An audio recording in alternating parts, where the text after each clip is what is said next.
text says, and Sally had baby. Why would a live birth be listed in the book of the dead? Sally happens to be Sarah Ann. That's what they called her also. They called her Sally. Sam Nelson's wife had the baby that day. And that's Libby's sister, Maria Nelson. It's listed among all the dead people. They list this lot. That's the kind of stature and respect they had in this community. They were a real minority, but they were fully integrated into the community. And that's the kind of community we need to recreate here, where people live together, work together, worship together, go to school together, just get along. But this is extraordinary. So I now have Libby's sister's birth certificate. They didn't give them out to the black folks in those days. They didn't give them out, period. But on January 1849, she is recorded as being born on that day. I'm going to stop and ask you for some questions because I'm getting long. I'm having too much fun here. I don't get to Mount Vernon. I've been living with this stuff in Atlanta. Atlanta don't nobody care about it, man. And I know if I get home, man, I can talk about it. All right? I can talk about it. Would you Yeah, questions? would you know when they started using deeds in Westchester County? Start using what? Deeds. Deeds? of property. Yeah. Oh, they always had deeds. Yeah. But they were literally recorded first at the local level in the town records, Eastchester town records, and then they would be sent to the county, you know. So the Turners, now here's people, well, there's no deed for the Turners. You know why there were no deeds? They lived right next to the church. That property belonged to the church. And the church gave it to you without a deed. And they lived there for over 100 years without the need for a deed because all of the local people knew Ben and Rebecca Turner. But there's a story in... What does it say on the map? When you look over there on the old map, It says Turner. line. It says Rebecca Turner or Ben Turner. And later on it says Sarah Nelson. So they still carry the name into the 20th century on the map. property. Oh yeah. But here's the story. In Exodus, the book of Exodus, when they talk about, the Jews, it said there rose up a king in Egypt that did not know Joseph. Well, when the Mount Vernonites came, they didn't know Ben and Rebecca Turner. They were old Eastchester people. And so they didn't care about these old women, in 1898. And if I get a chance, I'll let you take a look at the article from the New York Times in 1898. They did a pretty substantial story on Mary Turner and Sarah Elizabeth Nelson. And then those two names disappear. And then Ben's name comes up again in 1934 with the land dispute, trying to do this. But this has been my life's work. Any other questions? Questions? Yes, sir. Yes, hello, Dr. Spill. Thank you very much for your very powerful work. This is really incredible. Can you expand the historical context on Mount Vernon temporarily being headquarters for the president at one point? Because It was east, well, yeah, it was, I'm going to Philadelphia as a matter of fact on Tuesday. One of the things I want to tell them about, Philadelphia is the cradle of American civilization, actually. So it was the national capital from about 1790 to about 1800 when D.C. was built. So after George Washington was president, John Adams becomes president, 1798. John Adams is leaving Boston, traveling to go to Philadelphia to take his office. He gets stopped here. He said, you cannot come here because there is yellow fever or some kind of epidemic And so he stops here. Why does he stop here? Because his daughter, Abigail, or Nabby, they called her, she lived right over here with her husband, Colonel Stephen Smith.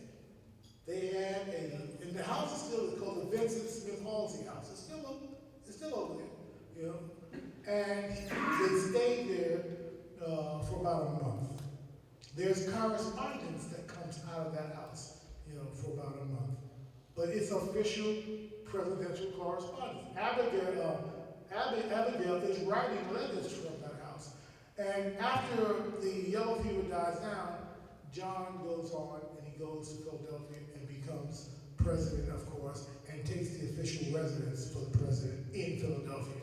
So this was like, happens, Chad. It just happened. But the fact that his daughter was already living here Yes.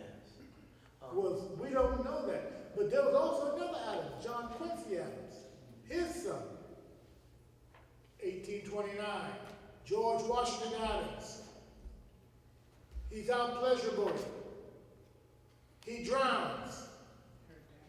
His body turns up right out here in the creek. They take his body out of the creek. They take his body and put it in one of the tombs right over here in St. Paul's Church. His mother comes down from Boston, reclaims the body. So not only John Adams has a connection here, but even John Quincy Adams, his son, George Washington III, drowned right out here in the bay and ended up in the creek here. So this is just history that must be passed on to the young people. Yes, it's so fascinating because when you enter the municipality of Eastchester, it points to some presidential legislation that was taking place at the time. It was historical for the country, and I was reading it and I said, you know, if Eastchester was part of Mount Vernon at the time, when you do a little search, like say on your smartphone, the naming of the towns is splicey because of Mount Vernon, and Eastchester become incorporated as a town, had to come to Mount Vernon, and so it's, yeah, right, exactly, right. Eastchester is, see, village in Mount Vernon started as a village. Right. A village of the town of Eastchester. 1853, it became an incorporated village of the town of Eastchester. So Mount Vernon really occupies, has a long history based on Eastchester's history. But this portion of Eastchester was cut off in 1898 when they created the 5 boroughs of New York. Mount Vernon got this piece right up to Dye Avenue, right? This whole creek area, we got that. New York City got the rest of it. That's why there's an Eastchester Road in the Bronx. Because it was all part of Eastchester, you know? And so, but Mount Vernon got this little piece because Mount Vernon wanted the waterway. That's what they wanted. And it took them almost 40 years to really get that Oil City thing going, and it died. You know, it did not do what it was supposed to do for the community. Pelham fought it. Pelham didn't do that. Look at Pelham. Pelham said, no, we're not going that way. We're not going to do it. They didn't. Mount Vernon went straight into it, and it just ruined our opportunities to continue to have a suburban experience here, as they had initially planned to do. They lost it. I've got some pictures and stuff, you know, about Mount Vernon. That's okay, but that's all right, because it's in the books. You know, but I've got some pictures of early Mount Vernon. Oh, by the way, anybody been to that the new TD Bank on yeah? You got to go in there. I'm telling you. You got to go. About a month ago, they called me and said that they wanted to use a picture I had. And we got to fussing about it because I thought they chose the wrong picture to turn into a mural for the bank. And it was in black and white. And they cropped it too tight. And I'm fussing. And so I sent it to them. So yesterday, I went to the bank just to see what they did with it. Oh my God, it is absolutely tremendous. It They colorized it. It must be as tall up to the top of that one. And it is looking from the Gramerton Avenue Bridge southward down 4th Avenue. The year is 1911, right? It is the most beautiful thing you ever saw. If you get a chance on your way from leaving it, if they're open on Saturday, swing in there. And they're giving out free posters of that picture. Oh, wow. Anybody get one yet? Ooh, you better go get one. I haven't been over there for that, but Mount Vernon Library currently has a display of very early pictures of Mount Vernon. They have them, as a matter of fact, they're just out now, and they're showcasing all the early postcards. Mm-hmm. That's what they have now. When you see this mural, you'll say, you know, that scroll guy, he don't exaggerate. I'm not exaggerating. It is awesome. Because when you walk in the door, right? When you walk in the door, the first thing you see is this 4th Avenue in 1911 with the trolley tracks going down and the buggies. You are literally walking into the night, walking down the avenue. It is the coolest, and it is absolutely beautiful. Wow. I think, Jenkins, you saw it yesterday, right? Am I exaggerating? No. It is awesome. And I feel like I have a little legacy because, you know, if you don't have somebody doing this work regularly, you shortchange your posterity. You shortchange this. Somebody's got to take care of this material. I can't do it. You know? And the superintendent's got Don working like a Hebrew slave. You know? So, you know, but somebody's got to take care of this stuff, man. The library is a gold mine. But somebody's got to mine it and dig it out. And I thank God for Virginia Moskowitz because she brought me along. She said, listen, whatever you can scan, you scan. Another question. Yeah, I want to thank Trustee Goodside and the superintendent and the trustee board. I know, just as a formality, I want to thank them for the insight and the wisdom of having it, for hosting this. We've been, as community members, some of us have been lobbying for an African-centered cultural curriculum in this district for some time, and there hasn't been the will or even the common, in terms of lay people, the common understanding of why it's important. But I want to thank you, Dr. Sproul, directly, because I'm a beneficiary. I'm a community member here for maybe now 23 years, and you were still here at the time, but I didn't know you. I was a novice organizer and still just a student, frankly. I went to Harlem University, some of us call it the City College in New York, but at the time, I was a member of the community and still learning a lot about the community. And you know, a lot of your work was known then, and I was just learning it. But what I've come to know has been more as a direct result of your work, because of the African, as I was a minor in Africana Studies, and I was more focused on some of the African population's presence here. And I came to understand from the library, actually, that there was a church that it was a, what do you call those illustrations that were of the area? It wasn't a proportionate illustration, but it was significant buildings. I was actually looking for the deed, not the deed, the documentation to my grandmother's house that was on 2nd Avenue, and it was some entrepreneur's house at the time. But the point was, where Leicester Project stands, there used to be on the corner something they called the Black Church. And I understood that to be, and I want your if you could expound on this.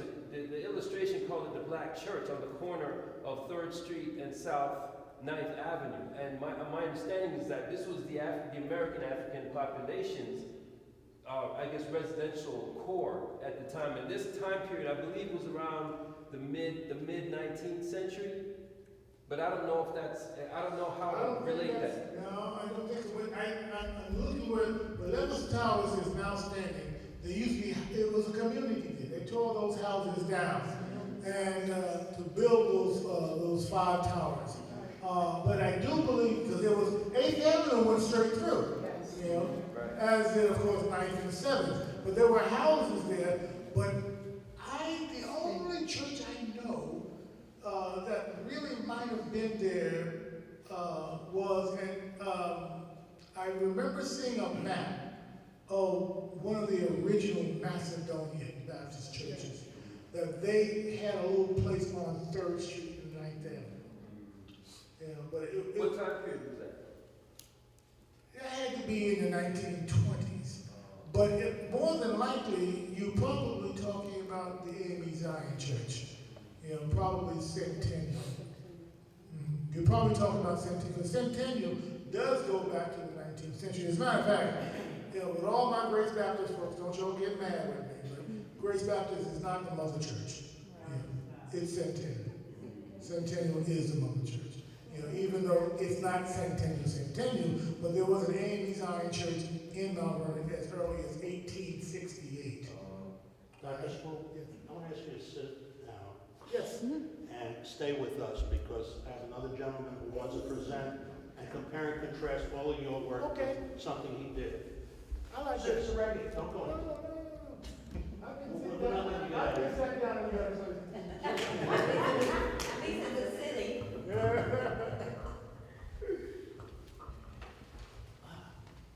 I'm sorry, man. No, that's okay.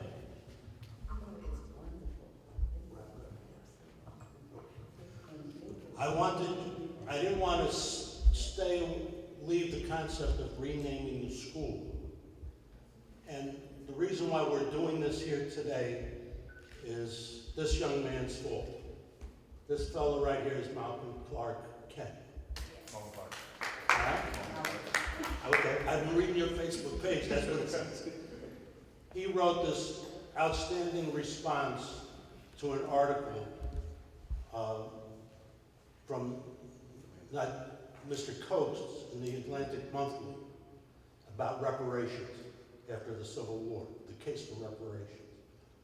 And when I read his stuff, it sounded very similar to a conversation that we just heard from Dr. Spool, except it wasn't talking about, Dr. Spool wasn't talking about post-Civil War, he was talking about post-Revolutionary War, with African Americans living in Mount Vernon and how we lost that history. I met Dr. Spool in a very different way. I moved here in 1986, and I was reading a newspaper called The Argus. And when I read his stuff, it was as charismatic written as it was when I met him. And I was looking all over the place for something written by this Dr. Spool. I never heard of him, I just looked it down. And I found the book in Barnes & Nobles. And the publisher was Ruth Warner. And I said, I never heard of Ruth Warner Publishing. And I called up Barnes & Nobles. I said, what is Ruth Warner Publishing? They said, it's in Mount Vernon. We don't know what it is. And I called the telephone number that was on the book. And Ruth Warner was publishing African American history out of her garage. And that was your first book. About my running, yeah. And remarkable stuff. So there's history right here. I'm hoping that we do something annually in the Turner Educational Park, where Dr. Spool is our keynote every year, because the history of this city wouldn't be what it was had he not been the person that he is. I want to read to you something that he wrote, but I want to read it from my heart to him. He writes in his Benjamin and Rebecca Turner treatise, The Case for Long-Term Local African American History. He says, the resurrection of the forgotten dead into new life, vitality, and recognition is within the sphere and labor of miracle workers. Historians are rarely characterized in metaphysical terms. The work of social historians involves identifying fragments, pieces of the lives of ordinary people lost in public and private archives. They position those mosaic clues and resurrect the lives of the people lost in public and private archives. The lives of minorities and working people are significant missing pages in the history of our communities. They are invisible. They leave impressions but do not have a presence or contribution in the community worth noting. Westchester has not fully embraced its tricentennial multiracial history. Our country is experiencing a predictable demographic shift that requires investigating the origins of the growth of ethnic groups in our midst They're not new arrivals, they have always been here. And then I want you to see something. What got me after I read Malcolm's Facebook page was I'm driving past the high school into Eastchester, and I didn't understand what that school number 1 was that I saw on Eastchester Road, that they took it from Mount Vernon. And I saw a sign, and it said 350th anniversary of Eastchester, Tuckahoe, and Bronxville. Oh, no mention about that. And they never invited us. We're not on there. And I remember Dr. Sproul told me that that sign started on South Columbus Avenue at St. Paul Church. And they forgot to invite the whole town. So we have founders of Mount Vernon who also forget a lot. This is Henry Wadsworth Longfellow. If you go outside, you'll see a big bust of him with a t-shirt on. He's not a bad guy, but that's what we named 2 buildings after. Okay, he's very famous for writing very wonderful poetry. They say he was the poet superstar of the 1800s. He's from Maine. If you go to the Maine Historical Society, his picture is up there as their Genesis. They love him because he's the most famous person from Maine, I guess, in history. It has something there about a history. He has a poem about slavery. He has all kinds of beautiful poetry. I wanted to bring some today, but I thought Dr. Sproul was more important. And we need to look him up so we understand why we named 2 schools after him. Nothing to do with Mount Vernon. Maybe an auditorium for Longfellow is a good idea. Maybe we should have poetry reading. But that's who Mr. Longfellow was. And understanding Dr. Sproul's effort is we always have to respect history. He's somebody to be respected. I don't know if he deserves 2 buildings in Mount Vernon. Okay, that's the list of all the works that he's done. So the question of whether we change the name of the school district or not, I return to my original query, and I introduce Malcolm Clark.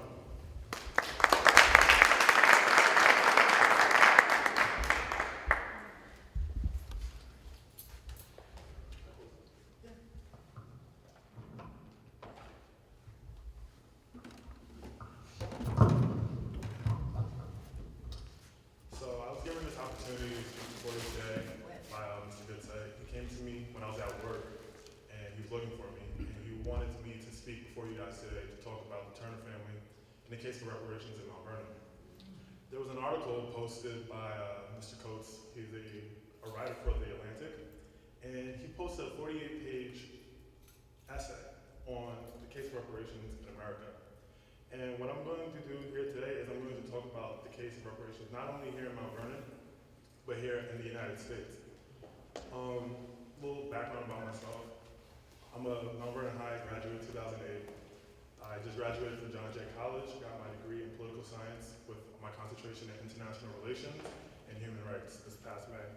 I've always been an active member in this community since I was 3 weeks old. My aunt will tell you the story, crawling in the city council chambers as she was yelling at city council members trying to get change in the city for the last 23 years. With that though, I'm pretty sure everybody in this room has heard of the name Ann Hutchinson. John Peter Zenger, John Stevens. These names are a part of Eastchester's history as well as Mount Vernon's history and the history of this country. Throughout the history of Westchester, you hear these names, you see them in textbooks, and you never realize the effect they've had on your life. You know, you have the Hutchinson River Parkway, you hear about the John Peter Zenger trial, freedom of speech. And you know, I feel that history, at times, I know sitting in class, it can be very boring, it can be very tedious, but it has to be done. Because as often people say is that history repeats, but I've also learned that history rhymes. And what I mean by that is that it may not come the exact same way that you expect it to be, but it's similar. And that is no more the case than in this instance with the Turner family. From the Hutchinson River Parkway, as I said, to John Zenger, these people have had their story told. You hear about them, you know about them, everybody in this room knows about them, but you don't know about the Turner family. And you have to ask yourself why. Why do I not know about this history? Why don't I know about Black history? Mount Vernon is a city that is majority African American, West Indian, but we don't know about our own history. Why is that the case? You know, history is all around you, but most importantly, everyone in this room is a part of history. You know, I would like to speak to you today to explain the long-standing history that minorities, specifically Black people, have faced in this country. It's best to begin this discussion, though, with some prior research. In 2001, the Associated Press published an investigative piece into the death of Black-owned land, in which they chronicled over 400 people and 24,000 acres of land that was taken during the antebellum period. Within the investigative piece, the land that was taken was used for a variety of redevelopments, from country clubs to sports facilities, to even new oil fields, as in the case for Oil City. The land was confiscated through the means of legal chicanery, which includes levying unjust taxes, which also was the case of the Turner family. When they couldn't pay their taxes, their house was put into foreclosure. You also had terrorism, which, as you said, the well was poisoned, they had their chickens taken away, they had no source of food, they were run off of this community and run out of Mount Vernon. In the case of reparations, the article that the Atlantic posted is a very nuanced and a very documented case that chronicles the stories of Black people in this country. You know, every step of the way since Black people were emancipated, we have faced with a legion of institutional racism that has protected those who wish to do harm amongst them. You know, if anyone doubts that there isn't a violent history behind the taking of Black land, I just wish to give you some examples. In Tulsa, Oklahoma, Black Wall Street, as a lot of people might know it as, whites rioted and burned down over large sections of the community, and not only did they burn it down, they weren't arrested. And the people to this day, and to that day, that community has never recovered from that. If you go there today, it's never recovered. And this was seen as one of the crown jewels of Black America. You know, there was Black Wall Street. You think of Wall Street today, you think of wealth. You think of access, privilege. This was Black Wall Street. And in a matter of a few days, it was burned down. Erased from history. You know, we head towards Pierce City, Missouri. And hundreds of armed whites burned down 5 Black-owned houses, killed 4 in 1901. Within a week, every single Black person in that city had fled. It was seen that through these terrorists, you call them terrorist antics, but depending on who's talking about history, who's the terrorist? I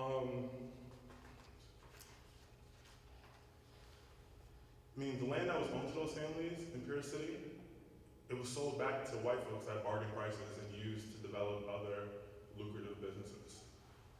Also in Florida, you had another case in which 330 acres of land and 18 Black families were lost to an attack on the community in response to a local election. So not only once Black people got the right to vote, they were attacked for their right to vote, and the land was taken, and Black families were beat, burned, killed. Now, and at this day, in this current day, that land is assessed at over $10, $30, $40 million. And people who own that land have no rights to it. They were forced out, as is the case in Tulsa, as in the case was in Pierce City, Missouri. Another case, my last case, it's probably one of the saddest cases I read about, was Hickman, Kentucky. 50 hooded men mobbed the house of a Black farmer and burned it to the ground. When he came out, the mob shot him, his wife, and his kids. Wounding the children and killing the others. Nobody was charged. Nobody had to face the music. No one had to face a trial. The land was taken. The children had no rights to the land, and it was given to their neighbor. There was no justice. Within the last 100 years, America has witnessed an exodus of Black people from the South. You know, these Blacks came to northern cities not only looking for better employment opportunities and fiscal resurgence, but to escape the rampant racism and the Jim Crow-esque politics that were plaguing them in the South. You know, they ventured north in search for protection of the law. However, what they discovered was a more structured form of racism. You see, this racism did away with the Southern antics of cross burnings and lynching, and it used the manipulation of the law. It used the law to economically emasculate the potential of thousands of migrating Black people. You know, racism in the North, it wasn't as physically oppressive as it was in the South. However, the form that it was implemented in was just as vindictive and evil. Chicago, which has always been is being plagued in the news by high incarceration rates, murders, and everything that people seem to expect from a majority black city. You look at Detroit as well, and I want to focus, which was probably the main point of the